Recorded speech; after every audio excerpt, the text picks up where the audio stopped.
he was luring kids into his home, sexually assaulting them, and then murdering them. Imagine inviting your neighbor over for a backyard barbecue, trusting him with your kids at a birthday party, or waving as he drives by in a clown costume on his way to volunteer at a children's hospital. Now, imagine that same neighbor being responsible for the disappearance and murder of more than 30 boys and young men. This is the story of John Wayne Gacy, a man who lived two lives: the smiling businessman and community volunteer on the surface, and beneath the mask, quite literally a killer clown, was a sadistic predator who buried his victims beneath his own home. Today, we're diving into his life, his murders, and how he was finally caught. Hi everyone, welcome back to another episode of Psych Talk in the True Crime Psychology series. In today's episode, I will talk about the clown serial killer John Wayne Gacy. John Wayne Gacy was born in 1942 in Chicago and was the second of three children. The father was an auto repair machinist. He was a violent alcoholic who belittled John Wayne constantly. John also suffered health problems. He had a congenital heart condition that prevented him from playing sports. John Wayne experienced a lot of abuse because of his father. He experienced a lot of shame, and this rejection and humiliation became a recurring theme with relationships he had later in life with men. Many criminologists point out that Gacy's desire for power, control, and domination over vulnerable young men may have been rooted in this childhood dynamic of powerlessness and shame. In the 1960s, Gacy moved to Waterloo, Iowa, where he managed a KFC restaurant. Outwardly, he was successful, married, and raising children. But he was arrested in 1968 for sexually assaulting a 15-year-old boy. He was sentenced to 10 years in prison, but only served 18 months. His wife, of course, divorced him, and after prison, he returned to Chicago. This period marked the beginning of his double life: outwardly respectable, inwardly dangerous. Gacy created two clown characters: Pogo the Clown, cheerful, and Patches the Clown, more sinister. He performed at parades, hospitals, and children's parties. What's chilling is that Gacy once said, "Clowns can get away with murder because they can get away with anything." From 1972 and 1978, Gacy actually lured a lot of boys and young men into his house. Many were runaways, whereas others were workers from his construction company. The way he lured these young boys into his home was because he was promising jobs to them, alcohol or money, performing his infamous handcuff trick. Basically, he was pretending to show a magic act. Once cuffed, the boys were tortured, assaulted, and strangled with a rope. Gacy buried 26 bodies in the crawl space beneath his house, 3 more elsewhere on the property, and dumped 4 in nearby rivers.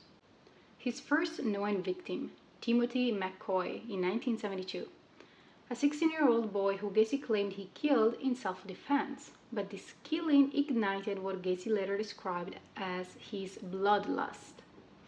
Later victims included boys as young as 14, many of them last seen hitchhiking or on their way to work. To outsiders, Gacy was actually a successful man. He ran his own business, hosted neighborhood parties, and was active in the Democratic Party politics. He even had photos with the First Lady Rosalynn Carter. Gacy was also big in community service, and he was volunteering for many organizations, especially organizations that involved children. At the same time, parents were missing sons, but no one suspected of Gacy. In December 1978, 15-year-old Robert Peace vanished after telling his mom he was going to meet a contractor about a job. The contractor was John Wayne Gacy. Police began surveillance and noticed Gacy's erratic behavior. He even invited them into his house, where one officer noted the smell of decay but wasn't sure of its source. After obtaining a search warrant, police discovered personal items belonging to missing teens. When they finally dug into the crawl space, they hit human remains. Gacy confessed to around 30 murders, describing them almost casually. In 1980, Gacy went on trial for 33 murders. His defense argued insanity, but prosecutors highlighted his careful planning and ability to maintain a normal facade. He was convicted on all counts and sentenced to death. On May 10, 1994, after 14 years on death row, he was executed by lethal injection. His final words? Kiss my ass.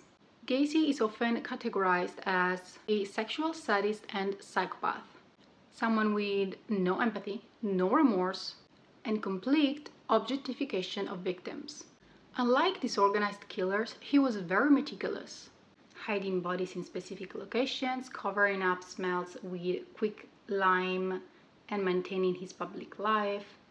He represents the archetype of the mask of sanity, a concept in psychology where a psychopath appears completely normal while committing monstrous acts. John Wayne Gacy left behind a legacy of horrors that still shakes people to this day. 33 families lost their sons. The case forced law enforcement to rethink how missing teens, especially runaways, were investigated. What makes Gacy terrifying isn't just the number of his victims, is that he was the smiling neighbor next door, the clown who made kids laugh, the man no one suspected. He's a reminder of how evil can hide in plain sight. And so again, Gacy on the outside seemed the perfect neighbor. He was always inviting people over for parties and barbecues. He had his own company. He was a volunteer in children's hospitals. He made kids laugh. In theory, he loved children, or that's what he seemed to be. But in reality, he was luring kids into his home, sexually assaulting them, and then murdering them and burying them under his house. So 33 victims were reported, but policemen believe that there are many more that we don't know about. Thank you so much for watching and listening. If you like this episode, put a like and subscribe to my channel. If you're interested in other serial killers, let me know in the comment section below, and I'll see you in the next episode.